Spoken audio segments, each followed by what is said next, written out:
நிச்சயமா finger print பதிஞ்சிருக்க வாய்ப்பே இல்ல. ஆனாலும் அவங்கள சுத்தி ஒரு சதி நடந்துகிட்டே இருக்கு சார்.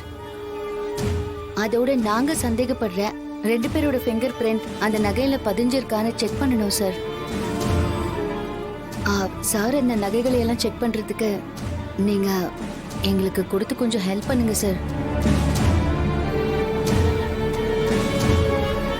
டெஸ்டிங் தானே வச்சு பண்ண போறீங்க? ஆமாங்க சார், இங்கேயே வச்சு செக் பண்ணி சொல்லிடுவேன் சார். அதுக்கு என்ன, நகையை செக் பண்ணிடலாம்.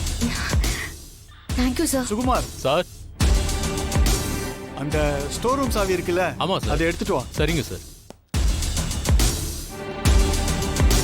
சேட்டு ராஜு 2 பேரோட கைரகையும் கேட்டிருந்தேனே, கொண்டு வந்திருக்கீங்களா?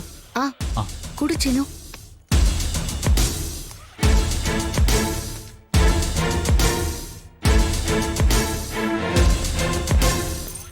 சார் ஸ்டோர் ரூம்ல இருக்கு, வாங்க எடுத்து தரேன்.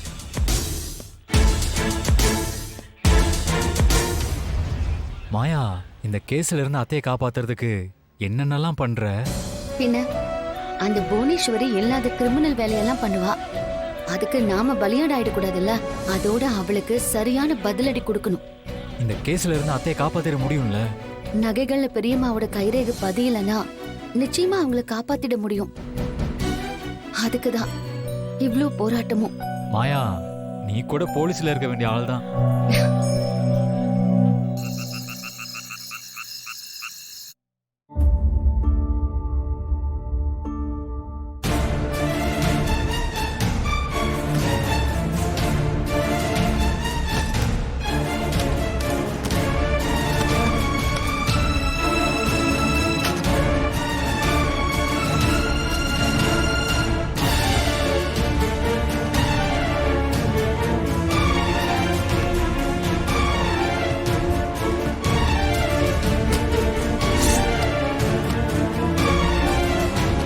ஏய், என்னடி பண்ணிட்டு இருக்க? கண்ணு தெரியலையா? நெயில் பாலிஷ் போட்டுட்டு இருக்கேன். ஏண்டி, வீடே பத்தி எரிஞ்சுக்கிட்டு இருக்கு, நீ என்னடானா ஹாயா உட்காந்துக்கிட்டு நெயில் பாலிஷ் போட்டுட்டு இருக்க? யாரு? ஜானகி அக்காவை பத்தி சொல்லிட்டு இருக்கீங்களா? அவங்க பண்ண தப்புக்கு அனுபவிக்கிறாங்க. உங்க அண்ணி நினைச்சு நீங்க வேணா கண்ணீர் விடுங்க, எனக்கு என்ன வந்துச்சு? இங்க பாருங்க, அவங்க தப்பாவே சொன்னாலுமே உங்களை பொறுத்த வரைக்கும் வேத வாக்காவே எடுத்துப்பீங்க. எதிர்த்து ஒரு வார்த்தை கூட கேட்க மாட்டீங்க. ஆனா இன்னைக்கு உங்க அண்ணிய கோயில்ல பார்த்ததா சொன்னீங்களே, அப்பதான் நீங்க என் புருஷன்னு நினைச்சு எனக்கு அப்படியே ரொம்ப பெருமையாவும் சந்தோஷமாவும் இருந்துச்சு. சி, போதும் நிறுத்திடு. அண்ணிய கோவில் வெளியே வச்சு பார்த்தேன், அத வச்சு அவங்க உடனே கோவில் நகை எடுத்துட்டாங்கன்னு சொல்லுவாங்களா? மாட்டிக்கிட்டது உங்க அண்ணிங்கிறதுனால உண்மையெல்லாம் போயிடுமா? கோயில் நகைய அடமானம் வச்ச ரசீத, அதுவும் உங்க அண்ணி கையெழுத்து போட்ட ரசீத சீடு காட்டினார்ல, அது என்ன பொய்யா? அப்புறம் உங்க அண்ணி கோயிலுக்கு வந்ததா பூசாரின்னு தானே சொன்னாரு, அப்போ அவரு பொய் சாட்சியா சொல்றாரு? ஏய், நீ என்ன வேணா சொல்லு, கோவில் நகை திருட்டுக்கு பின்னாடி வேற ஏதோ சதி இருக்கு. அதுல என் அண்ணிய தேவையில்லாம பலிகடா ஆக்க பாக்குறாங்க. ஒரு சதியும் நடக்கலைங்க, அவங்களே குற்றத்தை ஒத்துக்கிட்டாங்கல்ல. ஏய், எதுக்கு இப்ப கத்துற? நீ பேசுறது யார் காதுல ஏதோ விழுந்து தொலைக்க போகுது. வீட்டு தானே பேசிட்டு இருக்கேன். ஆமா, என்ன என்ன இது? சூட்கேஸ்ல துணிமணி எல்லாம் மடிச்சு வச்சுட்டு எங்க கிளம்பிட்டீங்க? நாளைக்கு தீர்ப்பு சொல்லி ஆகணும்ல. அண்ணி நகையெல்லாம் எடுத்திருக்க மாட்டாங்கன்னு என் மனசாட்சிக்கு தெரியுது. ஆனா அதை நிரூபிக்கிறதுக்கு சாட்சியோ ஆதாரமோ இல்லையே. அதுவும் இல்லாம அங்க என்ன நடந்து தொலைச்சதுன்னு அண்ணியும் சொல்ல மாட்டேங்கிறாங்க. இந்த நிலைமையில அவங்கள குற்றவாளின்னு சொல்ற இடத்துல நான் இருக்கேன். ஐயோ, என்னால எப்படி அண்ணியே குற்றவாளின்னு சொல்ல முடியும்? என்னால அதெல்லாம் சொல்ல முடியாதுப்பா. அதுக்காக போட்டி படுக்கையெல்லாம் கட்டிக்கிட்டு அப்படியே வெளியூர் கோடி போயிடலான்னு பாக்குறீங்க? வேற வழி? இன்னும் இப்படி முட்டாள்தனமா பேசிட்டு இருக்கீங்க. நீங்க பாருங்க, உங்க அண்ணியோட இடத்துல வேற யாராவது இருந்திருந்தா நாட்டாம ரேஞ்சில தீர்ப்பு சொல்லிட்டு வந்திருப்பீங்கல்ல. இப்படி ஊரை விட்டு போறேன்னு சொல்றீங்களே, உங்களுக்கு கொஞ்சம் கூட வெக்கமா இல்ல? ஏய், இங்க பாரு, நீ என்ன சொன்னாலும் சரி, நான் போகத்தான் போறேன். நான் முடிவு பண்ணிட்டேன். ஆனா எப்படி பார்வதி உன்னை விட்டுட்டு என்னால போக முடியும்? அதனால பார்வதி, பேசாம நீயும் வந்துற. கண்காணாத இடத்துக்கு நம்ம 2 பேரும் போயிடலாம் வா. ஏங்க நீங்க ரகு மாமாவோட கூட பிறந்த தம்பி தானா? ஒரே குடும்பத்துல பிறந்து ஒரே பாரம்பரியத்துல வளர்ந்து நீங்க நீங்க மட்டும் எங்க இப்படி கோழையா இருக்கீங்க? பார்வதி, என்ன ஏன் இப்ப கத்துறீங்க? ஓடி ஒளிறவங்கள கோழன் தானே சொல்லுவாங்க. இந்த பாரு, நான் யாருக்காகவும் பயந்துகிட்டு ஓடல. நான் சாமி சத்தியமா சொல்றேன், அண்ணி இத கண்டிப்பா செஞ்சிருக்க மாட்டாங்க. அதை நிரூபிக்க முடியலன்றதுக்காக அவங்க குற்றவாளின்னு எப்படி தீர்ப்பு சொல்றது? என்னோட மனசாட்சிக்கு பயந்துதான் இந்த ஊரை விட்டே போகணும்னு நினைக்கிறேன். ஐயோ நீங்க பாருங்க, நான் உங்களை எங்கேயுமே போக விட மாட்டேன். அதே மாதிரி நானும் வர மாட்டேன். அந்த பெட்டியை கொடுங்க, கொடுங்க. ஏய் பார்வதி, விடு, சொல்றதை கேளு. விடுங்க. இங்க பாரு, நீ வரலன்னா கூட பரவாயில்ல, நான் கிளம்புறேன், விடு விடு. ஓ, கட்டுன பொண்டாட்டியே தேவையில்ல உங்களுக்கு. உங்க அண்ணி தான் முக்கியம். உங்க அண்ணிக்காக என்னைய தூக்கி எடுத்துட்டு போறீங்களா நீங்க? எங்க வெளியே போங்க பார்க்கலாம். கொத்தி ஊரை கூட்டணும் இல்லைன்னு மட்டும் பாருங்க. ஏய் சும்மா இருடி, என்னடி பண்ற நீ? மாமாவை கூப்பிட்டு அவர்கிட்ட நான் நியாயத்தை கேக்குறேன். ஐயோ வேணாம் வேணாம் வேணாம் வேணாம், நான் போகல. கத்தாத கத்தாத, உட்காரு. வந்து நீங்க உட்காருங்க, வாங்க போங்க.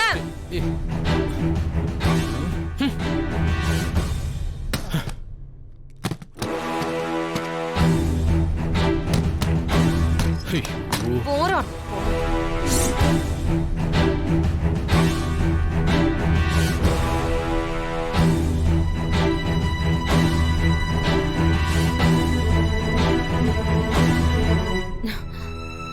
ஏங்க இங்கேதான் இருக்கணும், எங்கேயும் போயிடக்கூடாதுன்னு சொல்லிட்டேன்.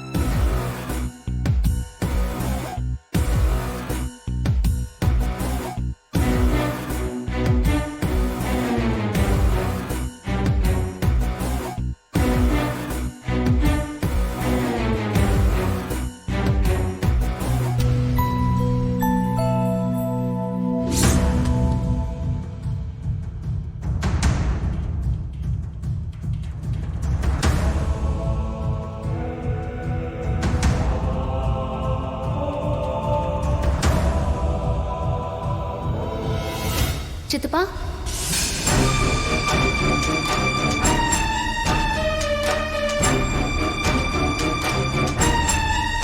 எங்க கிளம்பிட்டீங்க? சொல்லுங்க சித்தப்பா. சூட்கேஸ் எடுத்துக்கிட்டு எங்க கிளம்பிட்டீங்க? எனக்கு புரிஞ்சிருச்சு. அந்த சூட்கேஸை கொடுங்க. மாயா, தயவு செஞ்சு சத்தம் போடாத மாயா. நீங்க கொடுங்க மாயா சித்தப்பா. மாயா வேணாம் மாயா, சொன்னா கேளு கொடுங்கன்னு மாயா. சொன்னேன். மாயா சொன்னா கேளு, விடு. ஐயோ, கொடுங்க. மாயா.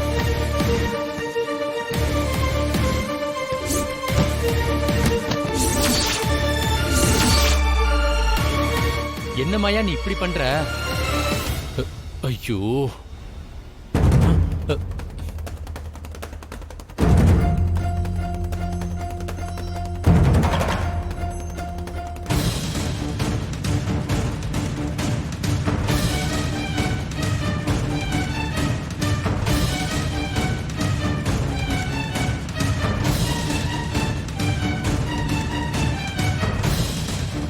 சிவா, என்னடா தீர்ப்பு சொல்ல பயந்து ஊரை விட்டு போயிடலான்னு பாத்தியா?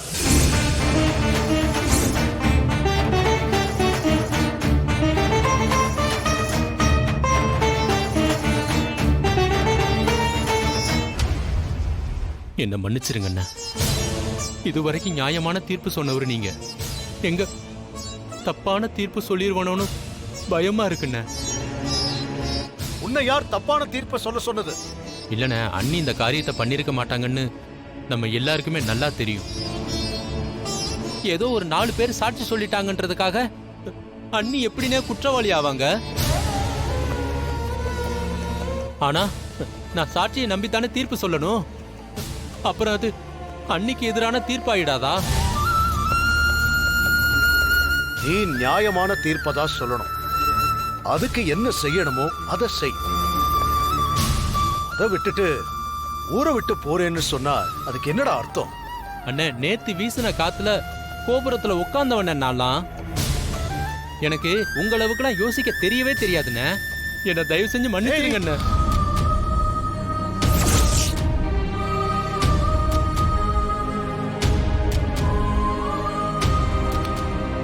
இவருக்கு பொழைக்கவே தெரியல. கிடைச்ச வாய்ப்பை பத்திரமா புடிச்சுக்காம இப்படி கால்ல விழுந்துட்டு இருக்காரு. ச்சே. அண்ணி, நீங்க எதுக்காக கோயிலுக்கு போனீங்கன்னு சொன்னா இவ்ளோ குழப்பம் வந்திருக்குமா? பாருங்க, உங்களால சிவா ஊரை விட்டே போறேன்னு சொல்றான்.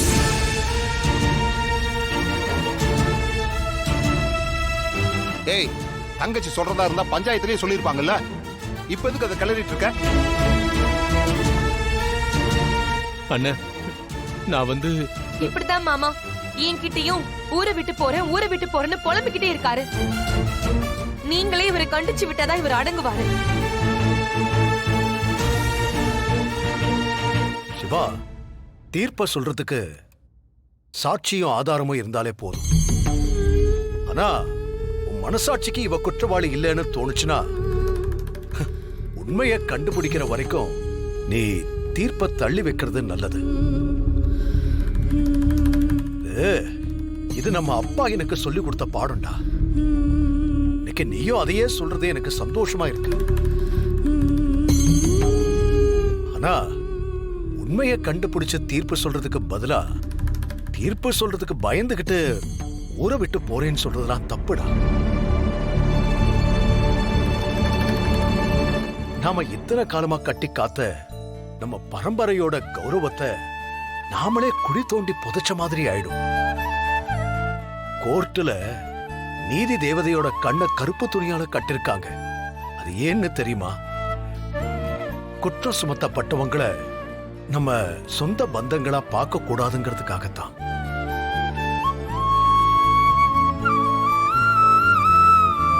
உன் அண்ணி இடத்துல வேற யார் இருந்தாலுமே நீ உன் மனசாட்சிப்படிதான் நடந்துக்கணும்.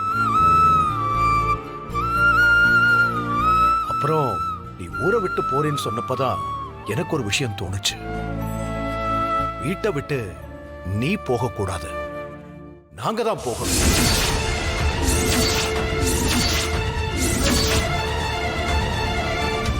மாமா, எதுக்காக மாமா அப்படி சொல்றீங்க? ஜானகி மேல குற்றம் சுமத்தி இருக்காங்க. அவ தீர்ப்ப சொல்ல போற தலைவர் வீட்லயே இருக்கிறது தப்பு இல்லையா? அதனால நாங்க கிளம்புறோம். மச்சான், கிளம்புறதுன்னா இந்த நேரத்துல எங்க மச்சான் போவீங்க?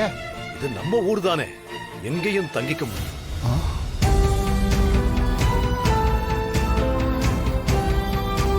அண்ணி,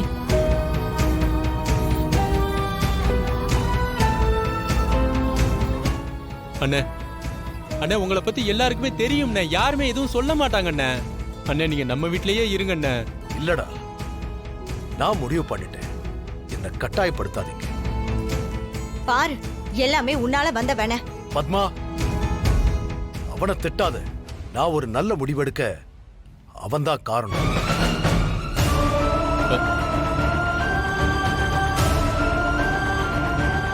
ஜானகி, கொத்து சாவியை கொடு.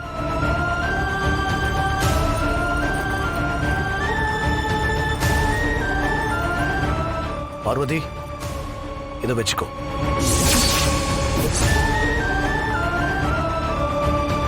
மாமா, என்னோட ஸ்தானத்திலிருந்து தம்பி தீர்ப்பு சொல்ல போறான். இந்த குடும்பத்தோட தலைவனாவும் அவன் இருந்து பாத்துக்குவான். நீ இந்த வீட்டோட தலைவியா ஜானகியோட இடத்துல இருந்து எல்லாரையும் நல்ல விதமா பாத்துக்கணும். வாங்கிக்க.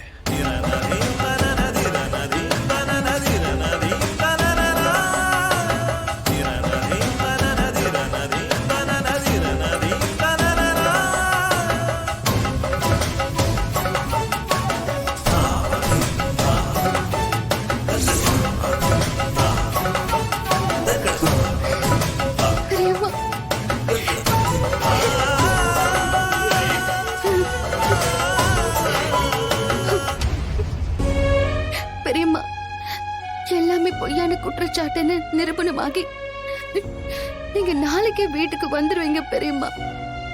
கண்டிப்பா வந்துருவீங்க. அண்ணா அண்ணா அண்ணா அண்ணி அண்ணி சொல்லுங்க அண்ணி. அண்ணி,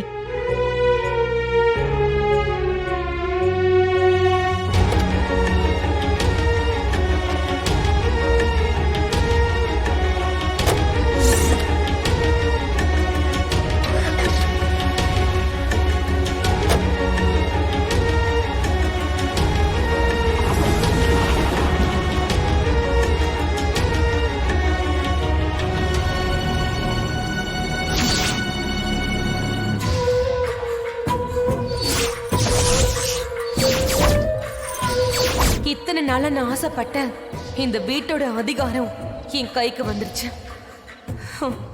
கொஞ்சம் கொஞ்சமா என்னோட அதிகாரத்தை நிலைநாட்டுறேன்.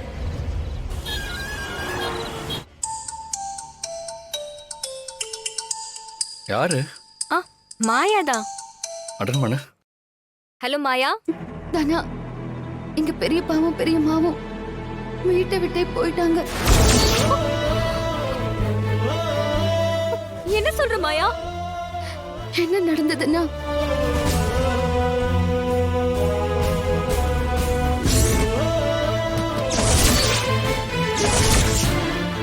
வீட்டை விட்டு நீ போகக்கூடாது, நாங்க தான் போகணும்.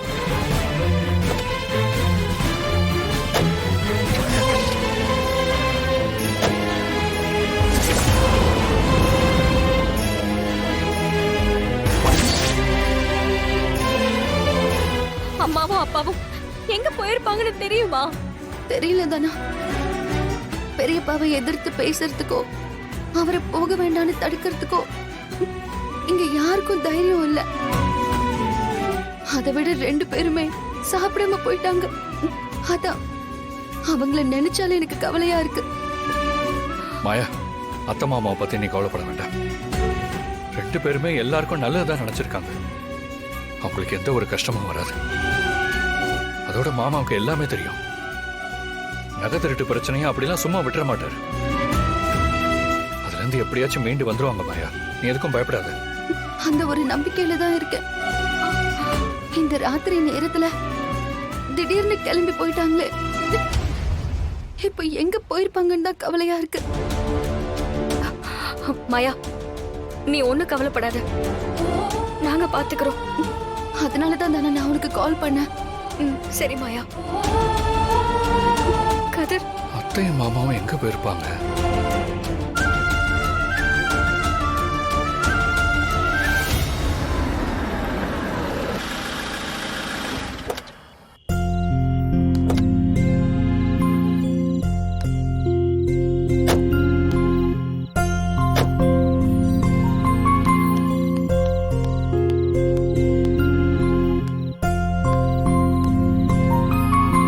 என்னங்க இந்த கோயிலுக்கு வந்திருக்கோம்? ஆமா ஜானகி, இங்க வரணும்னு நீ ரொம்ப நாளா கேட்டுக்கிட்டு இருந்த இல்ல? இவ்வளவு நாளா என்னால உன்னை இங்க கூட்டிட்டு வர முடியாம இருந்துச்சு. இன்னைக்கு ஆண்டவனா நம்மள இங்க வர வச்சிருக்கான். அவங்க யாருக்கும் நம்மள தெரியாது. அதனால இன்னைக்கு ராத்திரி நாம இங்க தங்கறதா சரியா இருக்கும். வா.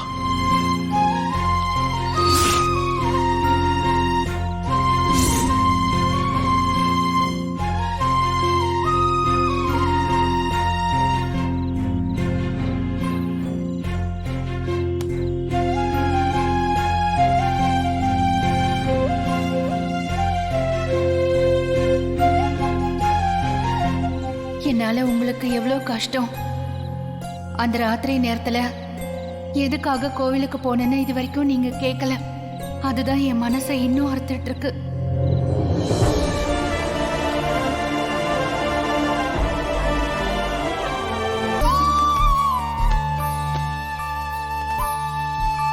என்னங்க? சொல்லு.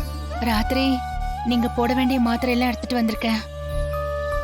ஆனா கிளம்புற அவசரத்துல சாப்பாடு எடுக்க மறந்துட்டேன். இப்ப சாப்பாடு நான் இப்ப சாப்பிடுற மனநிலையில இல்ல ஜானகி. ஒரு நாள் மாத்திரை போடலைன்னா என்ன ஆயிட போகுது? அப்படி சொல்லாதீங்க. 1000 கஷ்டங்கள் வந்து போகும். அதுக்காக உடம்ப பாத்துக்காம இருக்க முடியுமா? வீட்ல 3 வேளையும் சாப்பிட்டு நேரத்துக்கு மாத்திரையும் போட்டு அங்க கிடைக்காத ஒரு அமைதி, நிம்மதி எனக்கு இங்க வந்ததுக்கு அப்புறம் கிடைச்ச மாதிரி இருக்கு. அதனால நீ என்ன பத்தி கவலைப்பட வேண்டாம் ஜானகி. நீங்க இப்படி எல்லாம் பேசுறத கேட்கறதுக்கே சந்தோஷமா இருக்குங்க. இருந்தாலும் உங்களை சாப்பிட வச்சு மாத்திரை கொடுக்கலனா எனக்கு தூக்கம் வராதே.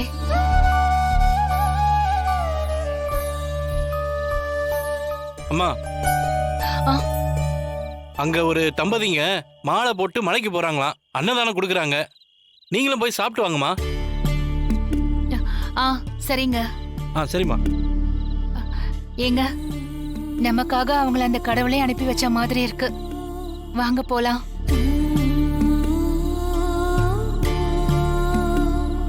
சரி, நீங்க இங்கேயே இருங்க, நான் போய் வாங்கிட்டு வந்துடுறேன். இல்ல வேண்டாம், நானும் வரேன்.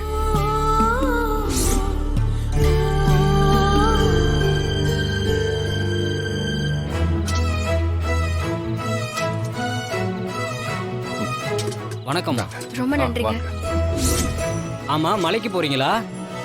ஆமா, மலைக்கு போறோம். அன்னதானம் கொடுக்கறதா வேண்டியிருந்தோம். காலையில கிளம்பிடுவோம். சரிங்க சரிங்க, வரேங்க. சரி.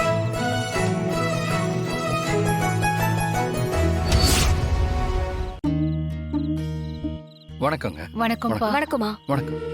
வாங்க, இருங்க, சாப்பாடு தரேன். தட்டு தட்டு. அஷிஷோ, தட்டு காலி ஆயிடுச்சே. இருங்க, இதுல சாப்பாடு போட்டு நானே பிசைஞ்சு தரேன். நீங்க போய் உட்காருங்க, நான் எடுத்துட்டு வரேன். உட்காருங்க. வாங்க உட்காரலாம். நீ ஏதாவது விஷயத்த மறைக்கிறியா ஜானகி? சபையில மறைக்கலாம், ஆனா கட்டின புருஷன் கிட்ட மறைக்கலாமா? அன்னைக்கு ராத்திரி நீ எதுக்காக கோயிலுக்கு போன சொல்லு.